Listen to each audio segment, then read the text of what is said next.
So in this video we'll take a look at the perform effects, and it's really cool, the perform effects. We start using the touch strip a bit more. So I've loaded in this project here because I thought it'd be a cool way to demonstrate some of these effects. And we've got various different sounds happening: drums, bass, leads, what have you. So go to our drums and we can add the perform effects as an effect slot, but considering if we go to our group level here, we don't have any effects loaded, so it's fine to just load it in. But if we did have, say, your filter there, because the way you load the perform effects is go shift effect select, and you notice that replace that filter.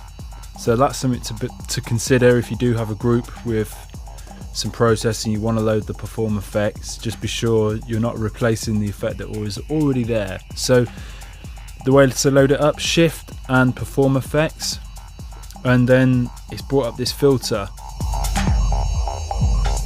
and we can engage the effect now. I'm just going to mute the other group so we can really hear it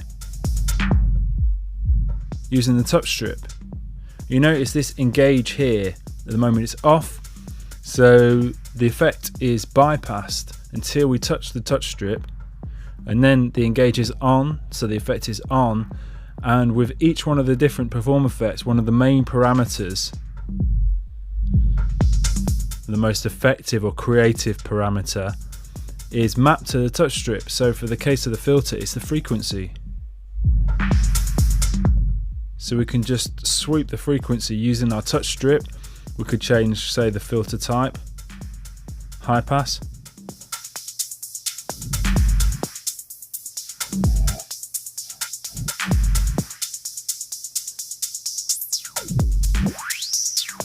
Or we can change the mode of perform effects. So I can go for a burst echo.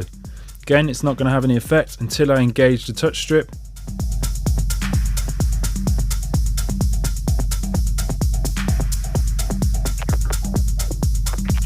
And in the case of the burst echo, the time is mapped to the touch strip. Or I could get the stutter up.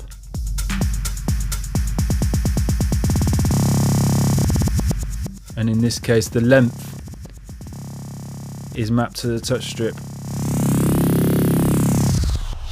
So really powerful effects.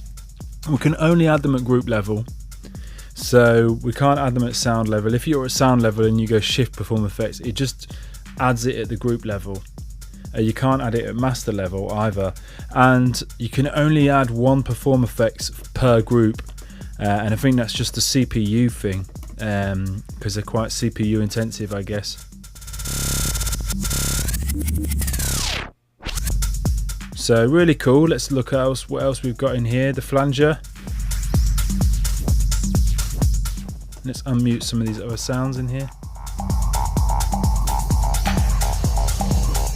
Let's go on to our lead here. Let's add a perform effects in here. So shift perform effects, and let's try the reso echo on the lead.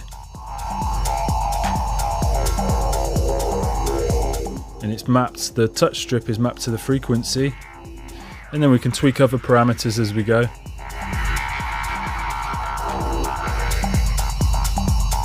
We've got a ring modulator.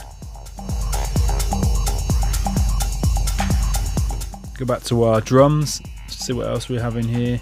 The tremolo.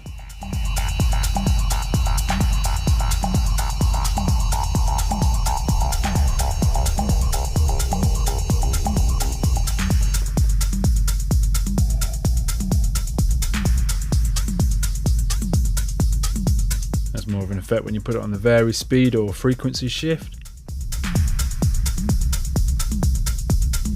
And then the scratcher.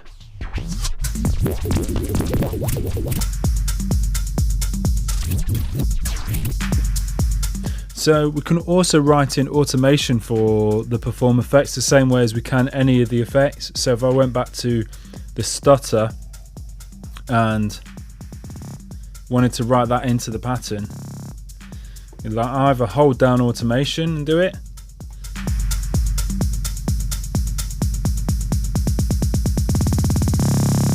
and we could see in our software now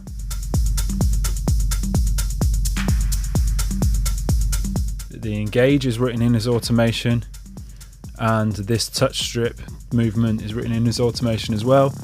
And then whilst we're looping back over, I could actually add some more stuff in, so maybe lock the automation now and write in some pitch automation.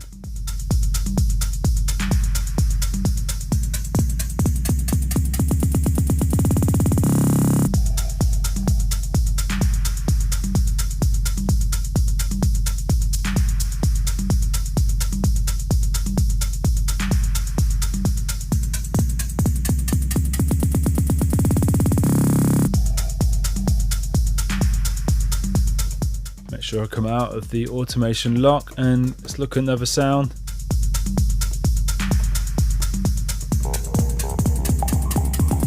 I think the way I've added that automation kind of takes the timing out a little bit, so let's put a different perform effects in there. Now let's try the Reso Echo and try some automation on some of this. Lock the automation.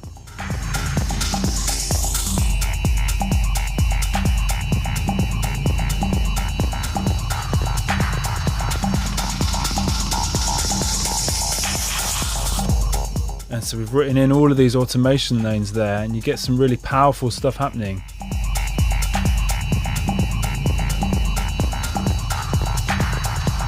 Really creative and engaging using that touch strip, and just very quick and efficient, adding in some perform effects and writing in some automation with them.